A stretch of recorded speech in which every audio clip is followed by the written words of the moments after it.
Guys আমি চলে গেছিলাম বোলপুর শান্তিনিকেতন। আর শান্তিনিকেতনে এত সুন্দর সবুজ ঘেরা রাস্তা, আর সেই রাস্তার ধারে দাঁড়িয়ে থাকা আমার বন্ধুর গার্লফ্রেন্ডকে দেখে পুরোপুরি ক্লাস খেয়ে গেলাম।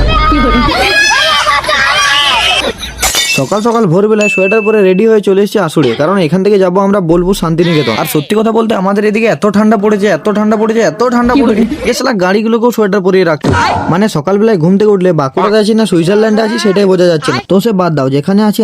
এখন আমাদের গাড়ির সোয়েটার আনবক্সিং হয়ে গেছে, চলো ভিতরে চুপচাপ বসে থাকা যায়। আর তারপর আমি গাড়িতে বসে প্রথমে সিট বেল্টটা পরে নিলাম, কারণ সেফটি ইজ ফার্স্ট। আর তোমাদেরকেও বলছি, তোমরা যদি কখনো কোথাও গাড়ি নিয়ে যাও তাহলে প্রথমে সিট বেল্টটা পরে নেবে, প্যান্ট জামা জাঙ্গিয়া এসব কিছু না পড়লেও হবে।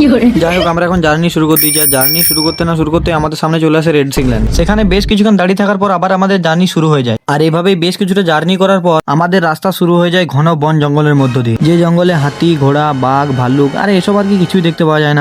কিন্তু তাও আমার ভয়ে হিসু পেয়ে গেল, সালা পিছন থেকে কিছু আসেনি তো। ও মাই গড, চলো এতখানি শান্তি হলো গাইস। তারপর আমরা আবার জার্নি শুরু করে দিই। আর এইভাবে জার্নি করতে করতে আড়া টাড়া সব পেরিয়ে প্রায় 3 ঘন্টা ট্রাভেল করার পর ফাইনালি পৌঁছে যায় বোলপুর শান্তিনিকেতনে।